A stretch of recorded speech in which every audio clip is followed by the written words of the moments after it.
안녕하십니까. 온라인 교육기관에서 양장연에서 강의를 맡고 있는 김지영입니다. 오늘은 2010년도 10월에 시행한 기출문제를 같이 풀어보도록 하겠습니다. 자, 1번부터 보시면 재봉 작업을 시작할 때 준비사항으로 틀린 거라고 해가지고 문제 자체에 약간 함정이 있었어요. 시작할 때 틀린 거여서 물론 4가지 사지 선단형이 다 맞는데요. 시작하기 전에는 4번에 있는 봉제 상태가 잘 되어 있는 거 확인하는 거는 나중에 봉제가 이제 시작된 다음에 확인을 하는 거고요. 1번, 2번, 3번 같은 경우 뭐 기름이 충분한가, 북집에 뭐 실은 감겨 있는가, 뭐 재료들이 제자리에 놓여 있는가 같은 경우는 준비 작업에 필요한 사항이라고 할 수 있겠습니다. 자, 2번은 자주 나오는 기출문제죠. 자, 그 부호 표시 중에서 선의 교차 표시가 요렇게 교차가 된 부분이 있으면 요렇게 표시가 되어 있으면 이 부분은 어떤 부분이죠? 이쪽 면에도 속해지고 이쪽 면에도 속해지는 부분이어서 이 부분만큼 분량을 늘리고 싶을 때 사용하는 기호 표시였죠. 그래서 이 부호의 의미는 3번에 있는 선의 교차였고요. 분량을 늘리고 싶을 때 사용하는 기호 표시였습니다. 자, 세 번째, 의복 구성상 인체를 나누는 기준선에 대해서 물어보는 문제였고요. 자, 우선 기존 패턴이 기본 패턴이 길 원형과 소매 원형과 스커트 원형이 3대 기본 패턴이잖아요. 그거를 나누기 위해서 목밑둘레선과 진동둘레선과 허리둘레선이 3가지 경우가 인체를 나누는 기준선이라고 할 수 있겠어요. 그래서 답은 3번이 되겠습니다.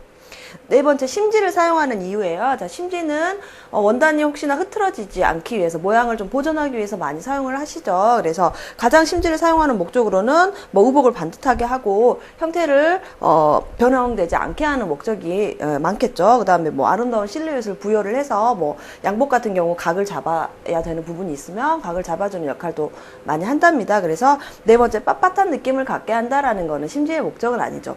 혹시나 딱딱한 뭐 심지만 보셔가지고 그걸 대면 옷이 빳빳해지니까 맞지 않느냐라고 생각하시는 분, 요즘에는 실크 심지라고 해서 굉장히 이런 얇은 뭐 여름용 원단에도 거의 그런 식으로 얇게 들어가는 심지도 많기 때문에 꼭 빳빳해지려는 목적은 아니랍니다. 그래서 이유가 아닌 것은 답은 4번이 되겠습니다. 자, 5번, 기본 시접이 1cm인 부위예요. 자, 그 해설에 나와 있죠. 뭐 1cm 시접 도는 곳, 1.5, 2cm 시접 도는 곳에 대해서는 자주 나왔던 기출문제였죠. 그래서 뭐 칼라라던가 뭐 벨트라던가 또는 곡선이 심한 부분, 목이라던가 아몰 같은 부분은 시접이 1cm, 시접을 좀 작게 두셔야 된다는 건 알고 계시리라고 믿겠습니다.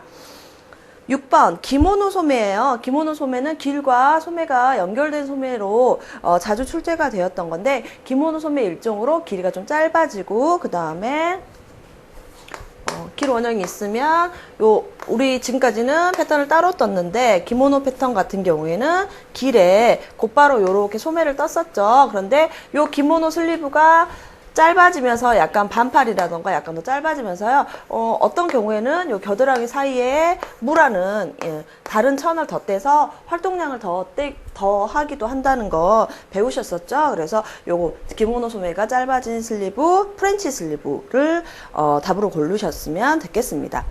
7번, 혼방이나 교직이에요. 서로 다른 원단을 섞는 거죠. 예를 들어 뭐 면하고 뭐 견을 혼방을 한다던가, 그러니까 다른 종류의 섬유를 섞을 때 다리미 온도는 그러면 어느 쪽에나 맞춰야 되는가를 물어보는 문제예요. 뭐 예를 들어 뭐 면하고 견을 섞었어요. 그럼 면은 다리미 온도가 높고 견은 다리미 온도를 할 때 낮잖아요. 그러면 어느 쪽에 중심을 맞춰서 다림질을 해야 되냐면 낮은 쪽으로, 다리미 온도가 낮은 쪽을 맞춰서 다림질을 해야 된다는 거 잊지 마시고, 그래서 이제 1번에 있는 열에 약한 섬유를 기준으로 해서 다리미 온도를 조절을 해줘야 된다는 거 알고 가시면 되겠습니다. 자, 8번 같은 경우에는 자, 보정하는 방법 중에서 진동 둘레를 내리고,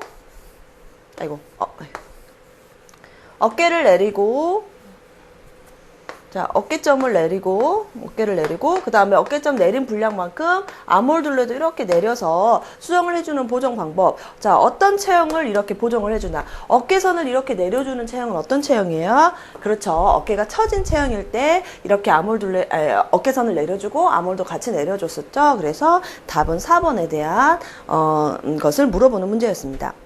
자, 9번. 주름을 잡는 장식봉이 굉장히 많은데 그것이 아닌 거를 고르라는 문제였거든요. 셔링이라든가 러플이라든가 스모킹 같은 경우도 전부 뭐 홈질을 해서 주름을 잡는다든가 아니면 뭐 천을 접어가지고 그 원단 위에다가 자수를 놓는다든가 아니면 뭐 물결 무늬를 뭐 만든다든가 플레어를 만들어서 주름을 잡는다든가 라는 방법인데 패거팅 같은 경우는 무슨 방법이었죠? 그렇죠. 천에 뭐 세로 올을 빼던가 가로 올을 빼서 그 올을 뺀 그 하나만 세로 올을 뺐으면 가로 올 남은 걸로만 뭐 술을 놓는다던가 장식을 하는 방법 중에 하나였잖아요. 그래서 셔링에 오그리는 장식에 속하지 않는 것은 1번에 있는 패거팅을 고르시면 될 것 같습니다.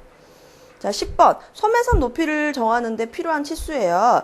자, 여러분이 소매를 떼실 때 소매에서 좀 가장 중요한 게 우리가 소매산이라는 거였죠.